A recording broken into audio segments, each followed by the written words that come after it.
أعوذ بالله من الشيطان الرجيم بسم الله الرحمن الرحيم. وآية لهم, and a sign for them, is أَنَّا حَمَلْنَا ذُرِّيَّتَهُمْ, is that we have carried their ذُرِّيَّة فِي الْفُلْكِ الْمَشْحُونِ, in a laden ship. وَآيَةٌ لَهُمْ, and another sign for them, a great sign for them, a great sign of Allah's power, that أَنَّا حَمَلْنَا, we have carried ذُرِّيَّتَهُمْ. ذُرِّيَّة, what is it used for? Children, descendants. But if you think about it, descendants, who do they come from? Their ancestors, right? Their ascendants. This is why sometimes the word ذُرِّيَّة applies to descendants, and sometimes it also applies to ancestors, generations, families. So أَنَّا حَمَلْنَا ذُرِّيَّتَهُمْ, this has been understood in two ways over here. First of all, their ancestors, and secondly, their children. فِي الْفُلْكِ الْمَشْحُونِ, in the laden ship. Now, this ayah has been understood in two ways because of the word ذُرِّيَّة. First of all, it is said that it's referring to the ship of Nuh alayhi salam. Because it was al-fulk al-mashhun. Mashhun is from the root letters Shin, Ha, Nun. And shahn is to load a ship. Load a ship with who? Passengers, cargo, all of that. So that ship was fully loaded, wasn't it? Loaded with who? People and their food and their animals, right? The believers.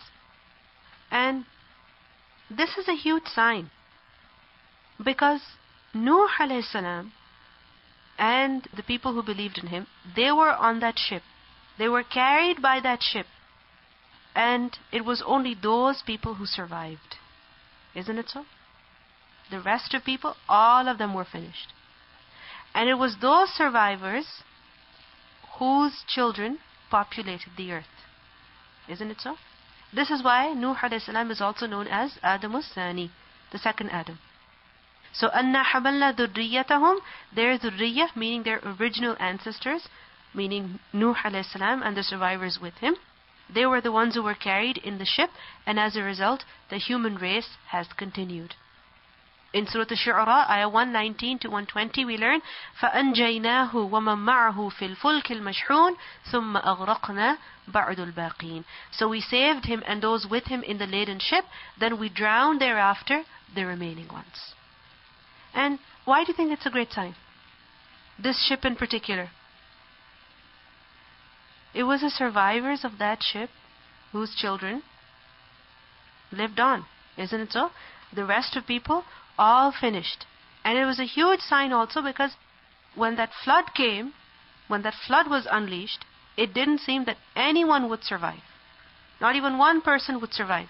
But it was only the people on that ship who survived. Allah subhanahu wa ta'ala saved the believers.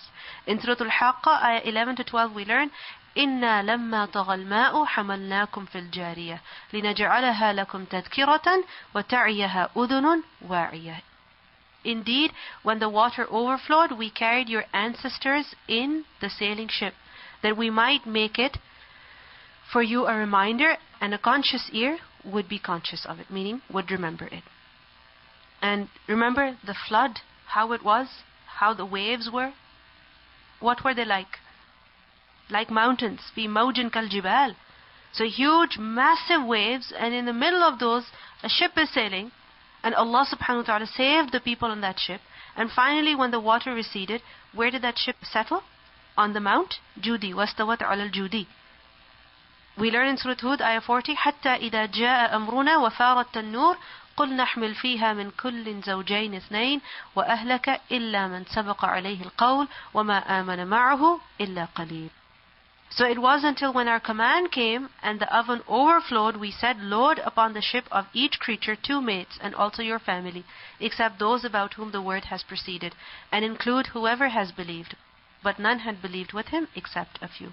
In Surah Al-Qamar, ayah 11 to 15, we learn, فَتَحْنَا أَبْوَابَ السَّمَاءِ بِمَاءٍ مُنْهَمِرٍ وَفَجَّرْنَا الْأَرْضَ عُيُونًا فَالْتَقَى الْمَاءُ عَلَى أَمْرٍ قَدْ قُدِرَ وَحَمَلْنَاهُ عَلَى ذَاتِ أَلْوَاحٍ وَدُسُرٍ تَجْرِي بِأَعْيُنِنَا جَزَاءً لِمَنْ كَانَ كُفِرٍ وَلَقَدْ تَرَكْنَاهَا آيَةً فَهَلْ مِن مُدَّكِرٍ. Then we opened the gates of the heaven with rain pouring down and caused the earth to burst with springs. Imagine water coming down from the sky and water gushing out of the earth. And the waters met for a matter already predestined. And we carried him on a construction of planks and nails. This ship was what? A construction of planks and nails, sailing under our observation as reward for he who had been denied. So who protected that ship in the middle of that storm? Allah subhanahu wa ta'ala. And we left it as a sign. So is there any who will remember? So over here, وَآيَةً لَهُمْ أَنَّا حَمَلْنَا ذُرِّيَّتَهُمْ فِي الْفُلْكِ الْمَشْحُونِ. Which ship does it refer to? The laden ship. The ship of Nuh alayhi salam. And secondly, this ayah can also be understood in the general sense. That it's a great sign that people, they can travel by sea on these ships. And these ships, they're fully laden. Sometimes you see a boat, and it's covered by people. Isn't it so? You may have seen in certain pictures how where boats are used as taxis, not even an inch is empty. It's covered by people. So many people are sitting on it. Similarly, ships. How they are literally loaded with people, animals, sometimes cargo, fully laden. And it's amazing how these ships can sail on sea, but you drop one pin, and what happens? It drowns. أَنَّا حَمَلْنَا ذُرِّيَّتَهُمْ. And the word ذُرِّيَّة, some have said that this word in particular is used because these ships are so convenient for you, and you feel so safe when traveling on them, that you would even take your children on board. You would even take your children on these ships. They're so safe for you. Sometimes people are afraid that don't travel by air, don't travel by sea because it's not safe. This might happen, that might happen. But over time, that fear has gone. And people will take little children, newborn babies, on planes, on ships. They have to travel. And why do they take their children with them? Because they know it's completely safe. So, أَنَّا حَمَلْنَا ذُرِّيَّتَهُمْ فِي الْفُلْكِ الْمَشْحُونِ. Fully laden ship, and there you're traveling with your children. وَخَلَقْنَا لَهُمْ. And we have created for them مِن مِثْلِهِ, from its likes, مَا يَرْكَبُونَ, that which they ride. Meaning, besides the ships that people travel on, Allah subhanahu wa ta'ala has also created other things, which are mithlihi, like it. Like what? Like ships. مَا يَرْكَبُونَ, that which they embark on.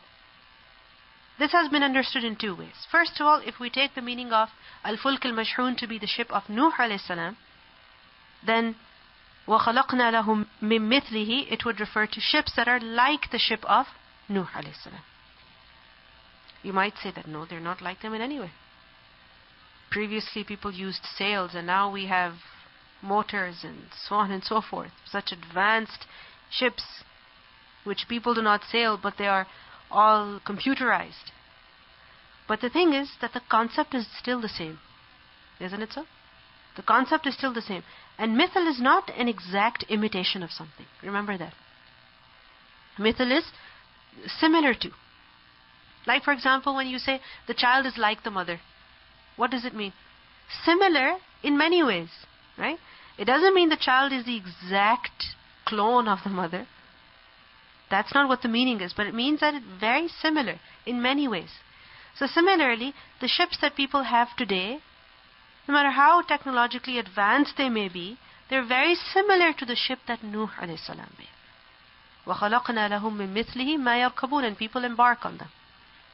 And secondly, if we take the previous ayah, the meaning of Al-Fulk al-Mashhun to be ship, then وَخَلَقْنَا لَهُم مِّن مِثْلِهِ مَا يَرْكَبُونَ, it refers to other vehicles, other means of transportation. And how are they similar to ships? In what way? You might say, how can a bus be similar to a ship? The bus has wheels and the ship that has sails. How? Exactly, they carry people from one place to another. So it includes all other ways of transport, all other means of transport, whether by land or by sea or by air or through animals even. Because camels, what are they known as? Ship of the desert, right? Safa'inul Bar, the ships of the land. So وَخَلَقْنَا لَهُم مِّن مِثْلِهِ مَا يَرْكَبُونَ. And it's amazing how camels, they have been rightly called the ship of the desert. We were traveling, I don't remember exactly which trip it was, but on our way, there was a sandstorm. And there was hardly any visibility. Couldn't see anything. And all of a sudden, as we come out of that sandstorm, I see on my right, in the desert, camels. No people. Cars are barely moving. And these camels are just walking normally as if nothing's happening. Isn't that amazing? That in the desert, where there's so much sand, it can get into your eyes, and these camels are moving so normally. And if you look at such a huge animal, you wonder, how much does it have to eat? No? If you look at a small creature, you're like, okay, it can survive on a little bit of food. But a huge camel, which you can see from a distance, you wonder, it needs a lot of food. But if you look at the desert, what does it have? What does it have? Hardly anything. Hardly any plants. But these huge camels, not just one or two, but so many camels that people own and that are also wild, they survive. So they have been rightly called ship of the desert. So people ride on them, مَا يَرْكَبُونَ, and imagine walking on sand. Isn't that difficult? Have you ever tried walking on the beach? It's so difficult. It hurts your feet. You can easily sprain your ankle, especially if the sand is not smooth. But it's so much easier to go through the desert on a camel. وَخَلَقْنَا لَهُمْ بِمِثْلِهِ مَا يَرْكَبُونَ. They embark on it, and because of that they're able to go from one place to the other. So who is this being who is so merciful to you that He has not just provided you with sustenance, but also with means of transportation? Not just on land, but on sea, in air, in deserts, through forests. Who has provided that? Allah subhanahu wa ta'ala. وَإِن نَشَأْ, and if we should will, نُغْرِقْهُمْ, we could drown them. نُغْرِقْهُمْ غَيْن را قاف غَرْق. If we want, we can easily drown them. While they're traveling by sea, they're on a ship, middle of the ocean, all of a sudden, they can drown. Despite this existence of ships, for them to safely ride on. And if they were to drown, فَلَا صَرِيخَ لَهُمْ, then no screaming for them, or no one to respond to their cries. وَلَا هُمْ يُنْقَذُونَ, and nor would they be saved. Sarikh is from the root letter Sad, Ra, Kha. Sarkh. And sarkh is to scream, to yell. Sarikh has been understood in two ways. First of all, sarikh as a masdar, from sarakha yasrukhu, to scream, call out for help. So فَلَا صَرِيخَ لَهُمْ, there would be no yelling for them even. They would not even be able to yell out for help. Sometimes you're in trouble. You can actually scream out for help. You have the ability to do that. But in certain situations, people are unable to even cry out for help. They can't even do that. فَلَا صَرِيخَ لَهُمْ. We can easily make them drown, and they would not be able to even scream out for help. Sometimes you have a phone with you. You can make the emergency phone call, but you're unable to. All you have to do is just press the button. That's it, but you can't do that. Or all you have to do is just take a few steps, but it's still too far away from you. You cannot make that emergency phone call. So فَلَا صَرِيخَ لَهُمْ, they would not be able to do that either. Secondly, the word sarikh as fa'il is used for one who listens to the sarkh and responds to it. Who is sarikh? As sarikh, meaning one who listens to the sarkh, the scream, and responds to it. So وَإِن نَشَأْ نُغْرِقْهُمْ فَلَا صَرِيخَ لَهُمْ. No one to listen to their screaming and respond to them. Help them. وَلَا هُمْ يُنْقَذُونَ, and nor would they be rescued. يُنْقَذُونَ, Nun, Qaf, Dhal, Naqada. Inqad, to rescue someone from destruction. So they would not be rescued either. Just imagine, if a ship is sinking in the middle of the ocean, is there anyone who can save those people? No. It's impossible. And no matter how much people scream at that time, even if all the people together scream, can anyone come to their help? No. And just imagine, this is on the ship, in air, as people are traveling by air. So many times what happens? Aircrafts disappeared. Isn't it so? But something happens, they can't find the aircraft, and an hour from the moment it disappeared, they find it having collided on a mountain or somewhere. Right? So imagine the state of the people in that aircraft as they know that they are dying. If they're screaming and screaming, can anyone respond to them? Can anyone help them? Can anyone rescue them? No. So what does it show to us? That no matter where we are on this earth, who are we dependent on? Allah subhanahu wa ta'ala. So all of these blessings that Allah has given us, we should never ever feel proud about them. We are using them, benefiting from them, and we should remember that no matter how much we have, we are still dependent on who? On Allah. Yes, Allah has given us the ability to make planes, extremely safe planes, that we can travel on them safely. But still, we are in the control of Allah subhanahu wa ta'ala. If Allah seizes someone, no one can remove him from that predicament. إِلَّا رَحْمَةً مِنَّا, except as a mercy from us. What does it mean by this? That they can only be saved when Allah has mercy on them. Because sometimes it happens that a ship is drowning, a plane has some problem. Who saves? Allah subhanahu wa ta'ala saves. So when people are saved, who saves them? Allah subhanahu wa ta'ala. إِلَّا رَحْمَةً مِنَّا وَمَتَاعًا إِلَى حِينٍ, and a provision for a time. Meaning, when they are saved and they get to live again, they're given a new life. How long will they live? مَتَاعًا إِلَى حِينٍ, in enjoyment until some time. Because many times when a person survives a disaster, what does he think? He's okay now. Everything is fine now. He doesn't need to have any more worries. But the fact is that disaster can strike again very soon. Isn't it so? It can strike any time. So, إِلَّا رَحْمَةً مِنَّا وَمَتَاعًا إِلَى حِينٍ. So never ever should a person become forgetful of Allah. Never should he ignore his Lord. Never should he become heedless of his Lord. Because whatever he has is what? مَتَاعًا إِلَى حِينٍ, until only a time. In Surah Luqman, ayah 31, we learn, أَلَمْ تَرَ أَنَّ الْفُلْكَ تَجْرِي فِي الْبَحْرِ بِنِعْمَةِ اللَّهِ لِيُرِيَكُم مِّنْ آيَاتِهِ إِنَّ فِي ذَلِكَ لَآيَاتٍ لِكُلِّ صَبَّارٍ شَكُورٍ. Do you not see that ships sail through the sea by the favor of Allah, that He may show you of His signs? Indeed, in that are signs for everyone who is patient and grateful. Sabbar and Shakur. And this ayah can be understood in another way as well when you connect it with the previous ayah. That وَإِن نَشَأْ نُغْرِقْهُمْ فَلَا صَرِيخَ لَهُمْ وَلَا هُمْ يُنْقَذُونَ. If we want, we can cause them to drown. إِلَّا رَحْمَةً مِنَّا وَمَتَاعًا إِلَى حِينٍ. But if they're able to sail safely, this is by what? The mercy of Allah. It's quite possible that every time people make the ship sail, it drowns immediately. But why is it that most of the times it's safe? Because it's the mercy of Allah subhanahu wa ta'ala. And the fact that people can travel by sea, by air, this is a huge mercy of Allah. Imagine if air travel, sea travel was not possible. Just imagine. Would we be able to do Hajj? Would we be able to go and meet our relatives? These days it's so convenient. Just take a 14-hour flight, direct, non-stop, and you just go meet your family and you can come back. Isn't it amazing? Isn't this a huge mercy of Allah? Now within 24 hours you go from one part of the world to the other part. Who has enabled this? Allah subhanahu wa ta'ala. It's a huge mercy of Allah. So we should be grateful for this even.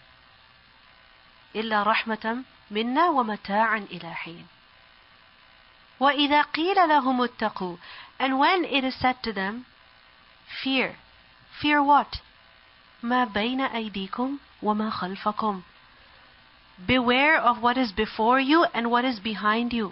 لَعَلَّكُمْ تُرْحَمُونَ, so that you can receive mercy. When it is said to them primarily refers to the mushrikeen of Makkah, because all of these ayat are addressing them, so that they realize who Allah is, they realize who His messenger is, they realize what His kitab is. وَإِذَا قِيلَ لَهُمْ, when it is said to them, اتَّقُوا, fear, beware of what? مَا بَيْنَ أَيْدِيكُمْ, what is before you, وَمَا خَلْفَكُمْ, and what is behind you. What does it mean by this? What is before you and what is behind you? This has been understood in a number of ways. First of all, what is before you, meaning the sky, and what is behind you, meaning the earth. And this is mentioned elsewhere as well. In Surah Saba, ayah 9, أَفَلَمْ يَرَوْا إِلَى مَا بَيْنَ أَيْدِيهِمْ وَمَا خَلْفَهُمْ مِنَ السَّمَاءِ وَالْأَرْضِ. So what is مَا بَيْنَ أَيْدِيهِمْ? Sama. And what is مَا خَلْفَهُمْ? Al-Ard. Okay? What is مَا بَيْنَ أَيْدِيهِمْ? The sky. And what is مَا خَلْفَهُمْ? The earth.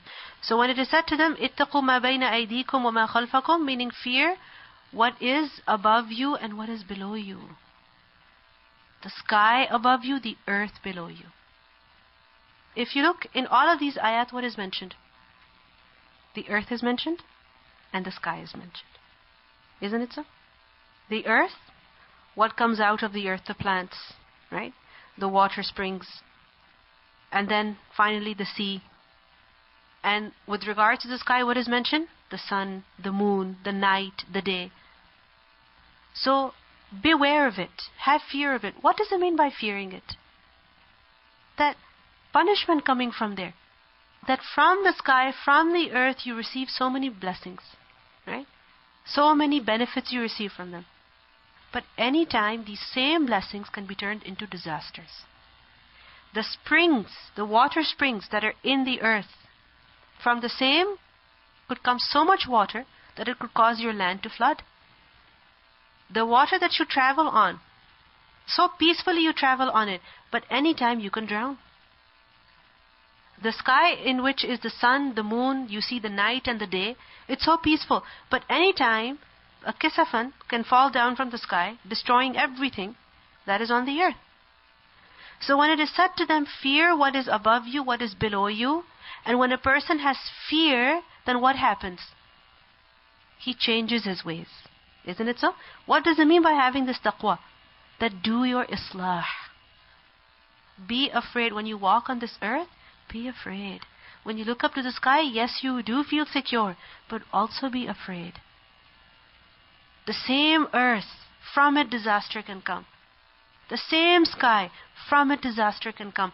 So how can you disobey Allah walking on His earth, walking beneath His sky? Remember earlier we learned, وَنَكْتُبُ مَا قَدَّمُوا وَآثَارَهُم. Our athar are being contained by this earth. They're being recorded. It's going to be a witness. So how can we so courageously, so confidently disobey Allah on this earth? We should be afraid. We should be afraid. Our hands, our feet, they will speak against us if we use them to disobey Allah. So when it is said to them, fear what is above you, what is below you. Secondly, what it means by this is مَا بَيْنَ أَيْدِيكُمْ وَمَا خَلْفَكُمْ, meaning fear what is before you and behind you of punishment. And this is understood as adab of dunya. Before can be understood as adab of dunya, and khalf, adab of hereafter. That be afraid. You could suffer the consequences of your actions in this dunya, and if not in this dunya, definitely in the hereafter. And think about it. In this dunya, the people of the past, did they suffer punishment? Of course they did. And the punishment of the hereafter, Allah subhanahu wa ta'ala has described it to you in great detail. So have fear of it. You could suffer consequences in dunya, you could suffer consequences in akhirah. And if you have fear, then you will reform your ways. When you will reform your ways, لَعَلَّكُمْ تُرْحَمُونَ, so that you can be shown mercy. But what is their reaction? Allah says, وَمَا تَأْتِيهِم مِّنْ آيَةٍ مِّنْ آيَاتِ رَبِّهِمْ. And no sign comes to them from the signs of their Lord, إِلَّا كَانُوا عَنْهَا مُعْرِضِينَ, except that they turn away from it. Meaning no matter what sign is presented before them, whether it is ayat kawni, ayat shari. Ayat kawni, like all of these signs that are mentioned in these verses. Ayat shari, any ayat that is given to them. Any warning that is given to them. What is their reaction? إِلَّا كَانُوا عَنْهَا مُعْرِضِينَ. They turn away. They don't benefit from it. They see it, but they don't take any benefit from it. They turn away as if they don't know. They say, don't scare us. In Surah Yusuf, ayah 105, we learn, وَكَأَيٍّ مِّنْ آيَةٍ فِي السَّمَاوَاتِ وَالْأَرْضِ يَمُرُّونَ عَلَيْهَا وَهُمْ عَنْهَا مُعْرِضُونَ. And how many a sign within the heavens and earth do they pass over, while they therefrom are turning away? If you look in these ayat, so many signs have been mentioned. The sun, the moon, the earth, the dry earth, the live earth, the plants, the grains, the fruits, the orchards. Aren't these huge signs? Great miracles? But how many times is it that we stop by and reflect on them? And if somebody is reflecting, we make fun of them. Unfortunately. Isn't it so? If somebody is reflecting on the signs of Allah subhanahu wa ta'ala, the creation, appreciating them, saying subhanallah, reflecting on them, other people start making fun of them. Isn't it so? So, it's sad. Allah subhanahu wa ta'ala says, إِلَّا كَانُوا عَنْهَا مُعْرِضِينَ. They turn away from it. In Surah Al-Qamar, ayah 1 to 2, we learn, اقتربت الساعة وانشق القمر وإن يروا آية يعرضوا ويقولوا سحر مستمر. If they see a sign, they turn away. And they say it's magic. In Surah Al-Saffat, ayah 13 to 15, we learn, وَإِذَا ذُكِّرُوا لَا يَذْكُرُونَ. And when they're reminded, they don't take any lesson. وَإِذَا رَأَوْا آيَةً يَسْتَسْخِرُونَ. And when they see a sign, they ridicule. وَقَالُوا إِنْ هَذَا إِلَّا سِحْرٌ مُبِينٌ. And they say this is nothing but clear magic. In Surah Al-Anbiya, ayah 2, مَا يَأْتِيهِم مِّن ذِكْرٍ مِّن رَبِّهِم مُحْدَثٍ إِلَّا اسْتَمَعُوهُ وَهُمْ يَلْعَبُونَ. No mention comes to them anew from their Lord except that they listen to it while they are at play. So in these ayat, it's as though a complaint is being made. That so many signs Allah subhanahu wa ta'ala has placed in the heavens and the earth. But do we bother to look at them? Do we bother to reflect on them? Do we bother to appreciate them? Do we bother to learn anything from them? This is why Allah says, يَا حَسْرَةً عَلَى الْعِبَادِ مَا يَأْتِيهِم مِّن رَّسُولٍ إِلَّا كَانُوا بِهِ يَسْتَهْزِئُونَ. How sad, what a pity, that we are surrounded by signs, but not for a moment do we open our eyes, we reflect, we take benefit. وَإِذَا قِيلَ لَهُمْ. And when it is said to them, أَنْفِقُوا, spend, مِمَّا رَزَقَكُمُ اللَّهُ, from that which Allah has provided. Spend from that which Allah has provided you. Allah has given you so much rizq, so much food, in different forms. And you can prepare so many things from it. Share something of it. Give something to those who are needy. Give something to those who are hungry. أَنْفِقُوا مِمَّا رَزَقَكُمُ اللَّهُ. What is their reaction? قَالَ الَّذِينَ كَفَرُوا. The disbelievers say, to who? لِلَّذِينَ آمَنُوا. To those who have believed. Because the believers tell them spend. So what do the disbelievers say to the believers? أَنُطْعِمُ, shall we feed man who لَوْ يَشَاءَ اللَّهُ, if Allah wanted, أَطْعَمَهُ, He would have fed him. You understand their logic? You understand their argument? Why should we feed someone who Allah did not choose to feed? If Allah chose to keep someone hungry, then why should we give him food to eat? This is what Allah wanted for him. This is what Allah likes for him. So why should we give over there? Allah is more generous than us. He is more merciful than us. He is more knowledgeable than us. If this person was deserving of anything, Allah would have given him. So if Allah did not give, that means we should not give. What logic? أَنُطْعِمُ مَنْ لَوْ يَشَاءَ اللَّهُ أَطْعَمَهُ إِنْ أَنْتُمْ إِلَّا فِي ضَلَالٍ مُبِينٍ. And they say you're only in clear error. Those who are telling them spend in the way of Allah, spend on the poor and the needy, they say you are in clear error. Isn't this amazing? Why is this mentioned over here?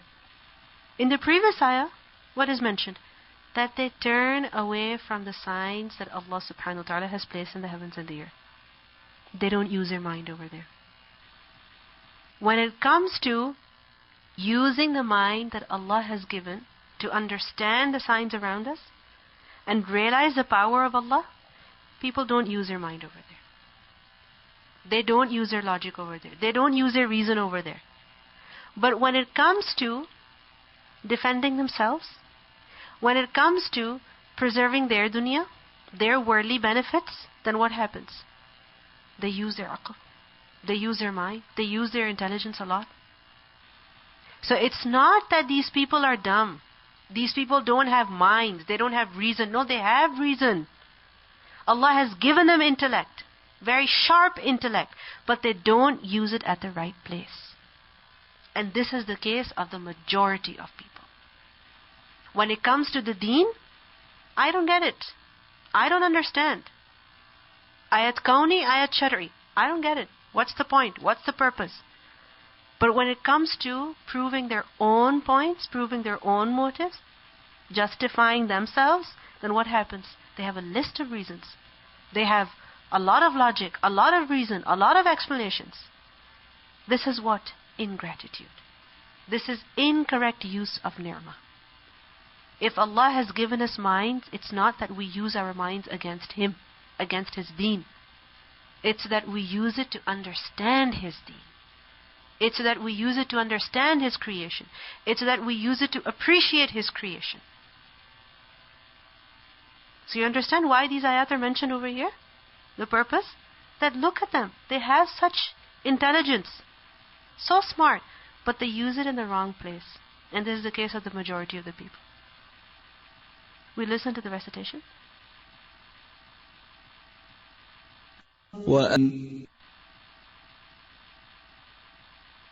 Okay, now if somebody presents this argument before you, is there any way of refuting it?